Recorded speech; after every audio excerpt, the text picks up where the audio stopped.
गोंदिया जिल्ह्यातील तिरोडा या ठिकाणी क्रीडाप्रेमींसाठी आनंदाची बातमी आहे। अदानी फाउंडेशन आणि स्थानिक multipurpose sports and helping group यांच्या संयुक्त विद्यमाने तिरोडा शहरात 5 दिवसीय भव्य हिवाळी क्रीडा शिबिराचे आयोजन करण्यात आले आहे।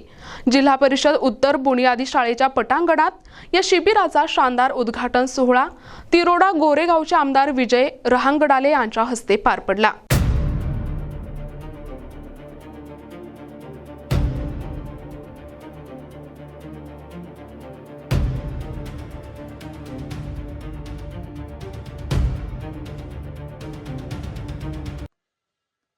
कार्यक्रमाची सुरुवात मुंडीपार येथील जिल्हा परिषद शाळेच्या विद्यार्थ्यांनी सादर केलेल्या दिमाखदार लेझिम सादरीकरणाने झाली। विद्यार्थ्यांच्या या शिस्तबद्ध खेळाने उपस्थितांच्या डोळ्यांचे पारणे फेडले। त्यानंतर आमदार विजय रहांगडाले आणि मान्यवरांच्या हस्ते क्रीडा ज्योत प्रज्वलित करून शिबिराचा अधिकृत प्रारंभ करण्यात आला।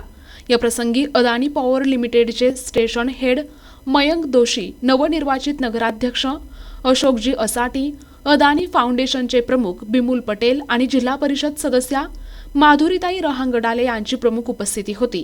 यावेळी बोलताना आमदार विजय रहांगडाले यांनी ग्रामीण भागातील क्रीडा गुणवत्तेला वाव देण्यासाठी अशा शिबिरांची गरज असल्याचे प्रतिपादन केले।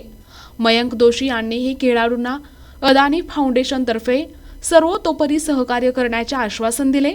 11 जानेवारीपर्यंत चालणाऱ्या या शिबिरात विविध खेळांचे तज्ज्ञांकडून प्रशिक्षण दिले जाणार आहे। कार्यक्रमाच्या यशस्वीतेसाठी तिरोड्यातील विविध क्रीडा संस्था आणि तरुणांनी मोठे परिश्रम घेतले असून या ठिकाणी पालक आणि खेळाडूंची मोठी गर्दी पाहायला मिळत आहे।